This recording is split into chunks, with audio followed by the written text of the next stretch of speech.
আসসালামু আলাইকুম, কেমন আছেন আপনারা সবাই? আজকের ব্লগে আমি আমেরিকা থেকে আমরা বাহামাসে গিয়েছি মাত্র 40 মিনিটে। অর্থাৎ আমেরিকার সবচেয়ে কাছের দেশ হচ্ছে বাহামাস। ক্যারিবিয়ানের এই দেশটি আমেরিকার মায়ামি থেকে যেতে সময় লাগে ফ্লাইটে মাত্র 40 মিনিট। তো এই কারণে অর্থাৎ আমেরিকা থেকে সবচেয়ে কাছের দেশ, মাত্র 110 মাইল হচ্ছে এটার দূরত্ব। এবং হলো বাংলাদেশিদের জন্য বাহামাসে ভিসা লাগে না। এইসব কারণে অনেক বাংলাদেশিদের জন্য আকর্ষণীয় জায়গা হচ্ছে বাহামাস। অনেকে মনে করে যে বাহামাসে আসলে হয়তো খুব সহজেই আমেরিকাতে আসা যাবে। তো আজকের ব্লগে আমি আপনাদেরকে বাহামাস সম্পর্কে কিছু সঠিক তথ্য শেয়ার করব। Ladies and gentlemen, we'd like to welcome you to Nassau. Local time 9:12 p.m. আমরা আছি নাসোতে, বাহামাসের ক্যাপিটাল। এখানকার প্যারাডাইস আইল্যান্ড যেটা, এটাতে যে আটলান্টিস হোটেল রিসোর্ট গুলা যেগুলা এগুলাতে। তো প্রথমে যে এই ব্যাপারটাতে আসি সেটা হচ্ছে যে এয়ারপোর্ট ইমিগ্রেশনে কি কি জিজ্ঞেস করেছিল। আমরা মায়ামি থেকে অর্থাৎ ইউএসএ থেকে আসার পরেও আমাদের রিটার্ন টিকিট চেক করেছে, হোটেল বুকিং দেখেছে, আমরা কতদিন থাকবো ওই জিনিসটা আমাদের কাছ থেকে কনফার্ম হয়ে নিয়েছে। তো বাংলাদেশ থেকে আসলে আপনারা ভিসা লাগে না ঠিকই, কিন্তু তার মানে এই না যে একবার ঢুকে গেলেন তাহলে মানে যতদিন ইচ্ছা থাকতে পারবেন। ব্যাপারটা মোটেও সেরকম না। ইমিগ্রেশনে আপনি কি পারপাসে আসছেন সেই জিনিসটা দেখে সেই অনুযায়ী আপনাকে ভিসা দিবে। মানে একবারে লম্বা টাইমের জন্য পাবেন না। এটা শুধু বাহামাসের না, ওয়ার্ল্ডের one of the expensive hotel.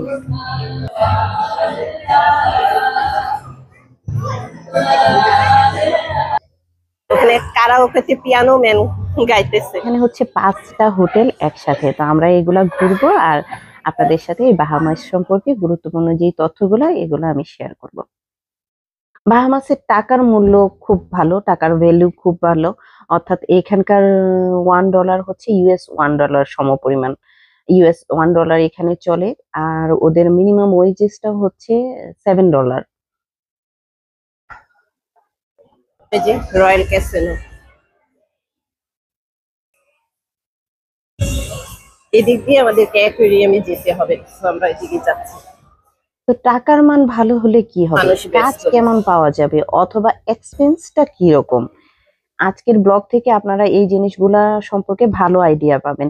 এখানকার লিভিং কস্ট অনেক বেশি, অনেক বেশি। কারণ হলো US$-এর সমপরিমাণ এদের কারেন্সির ভ্যালু। তার মানে হচ্ছে আপনি যে কোনো কিছু যদি কিনতে যান সেক্ষেত্রে হলো আপনার চিন্তা করতে হবে যে ওইটা আপনি US$-এ পে করছেন, এবং US$-এ পে করতে গেলে সেটা অনেক বেশি এক্সপেন্সিভ। যে কোনো জিনিসপত্রই, গ্রসারি থেকে শুরু করে, আমি শেষে আপনাদেরকে আমাদের একদিনের এক বেলার গ্রসারি শপিং এর কত লাগলো সেটাও দেখাবো। রয়্যাল আটলান্টিক চেয়ার, গুচ্চি, পুরা বারবি হাউস বানাইছে এখানে। এইটার ভিতরের লাক্সারিনেস দেখে আমার মনে হচ্ছে যে বাংলাদেশ থেকে মানুষজন যখন বাহামাস সম্পর্কে সার্চ দেয়, এইসব জিনিসগুলা যখন সামনে এসে যায় আসলে তখনই মানুষ ধোঁকা খেয়ে যায়। মালয়েশিয়া এখানে তো শুয়ে যারা পড়ছে। বাংলাদেশ থেকে আসবেন তাদের এই জিনিসটা মাথায় রাখতে হবে যে আপনারা বাংলাদেশ থেকে যেই টাকাটা নিয়ে আসবেন সেটা আপনার US$, হিসেব করে খরচ করতে হবে, এবং সেটা অবশ্যই অনেক বেশি এক্সপেন্সিভ হয়ে যাবে। আর আরেকটা ব্যাপার যেটা যে আমি হয়তোবা ব্লগিং করি দেখে আমি এই জিনিসটা খেয়াল করেছি, অন্য কেউ হলে করতো কিনা জানি না। আমি এখানে দোকানগুলাতে গ্রসারি শপিং বা যেই সব ছোটখাটো মল আছে ওরকম খুব বেশি আসলে আমার চোখে পড়েও নাই, বড় কোনো মল বা কোনো কিছু।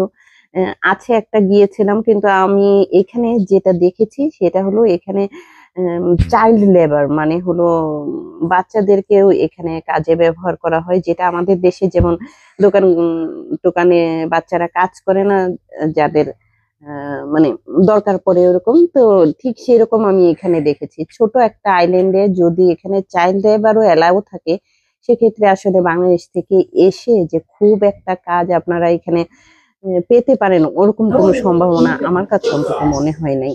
কিন্তু যদি পরিচিত কেউ থাকে, মানে বাংলাদেশি কারোর সাথে যদি আপনার যোগাযোগ থাকে, ওভাবে যদি কাজের ব্যবস্থা করে যেতে পারেন সেক্ষেত্রে অবশ্যই লাভবান হবেন।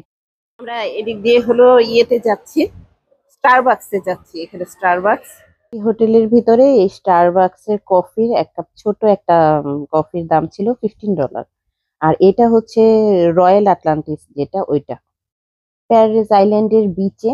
আর হচ্ছে ফ্লোরিডা থেকে যেহেতু খুব কাছে, তো যারা ফ্লোরিডাতে থাকেন তারা অবশ্যই বাহামাসে যাওয়ার প্ল্যান করতে পারেন। সেক্ষেত্রে হলো বেটার অপশন হচ্ছে ক্রুজ।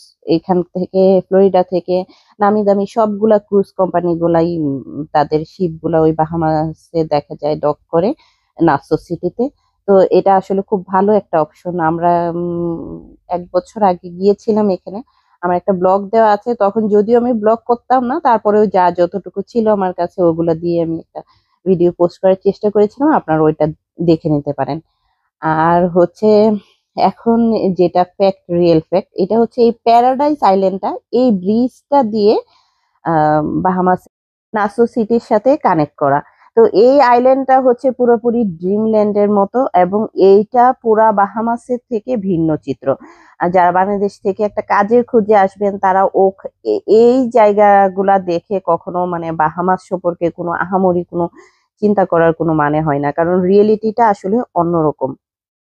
লোকাল একটা গ্রোসারি শপ থেকে আমরা বাজার করেছিলাম, এবং আমাদের অল্প কয়টা জিনিস ছিল, আর এই জিনিসগুলাই প্রায় $100 মতো হয়ে গিয়েছিল। বাহামাস যেহেতু আমেরিকার সবচেয়ে কাছের দেশ, যে কারণে ইউটিউবে দেখা যায় অনেক ভিডিও এগুলা নিয়ে ভরা, যে বাহামাস থেকে খুব সহজে ইউএসএ বা বাহামাস আসলেই অনেক টাকা ইনকাম করা যায়, অথবা বাহামাস থেকে খুব সহজে ইউএসএ আসা যায়। কিন্তু আমি যেহেতু এখানে গিয়েছি এবং আমি আসলে রিয়েল ফ্যাক্টস গুলাই শেয়ার করতে চেয়েছি আপনাদের কাছে।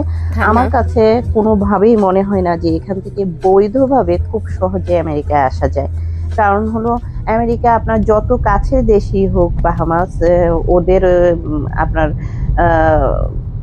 বৈধভাবে আসার ওয়ে সহজ কোনো ওয়ে কোনোভাবেই নেই। আর হলো যে মানে বৈধভাবে না এসে অবৈধভাবে সেটার কি ব্যবস্থা হতে পারে বা কি, সেই সম্পর্কে আসলে আমার কোনো ধারণা নাই। আর আমি কাউকে এ ব্যাপারে উৎসাহ দিতে চাই না। আর তারপরে হলো বাড়ি ভাড়া। বাড়ি ভাড়া হলো এখানে বাড়ি ভাড়া সেম, অনেক বেশি বাড়ি ভাড়া এখানে। আমরা এয়ারবিএনবি থেকে বাসা ভাড়া নিয়েছিলাম, যেটা তো আরো মনে হয় যে কম্পারেটিভলি অনেক বেশি ছিল।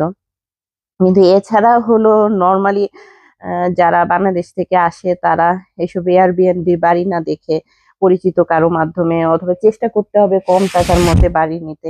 কিন্তু আমি ওভারঅল বাহামাস সম্পর্কে একটা কথাই বলতে পারি, যে আমার কাছে মানে খুব যে বাংলাদেশিদের জন্য খুব মানে সম্ভাবনার কিছু এখানে দেখেছি, আমার কাছে মনে হয়নি। আমি কাউকে নিরুৎসাহিত করার জন্য বলছি না, কারো লাক ফেভার করতেও পারে।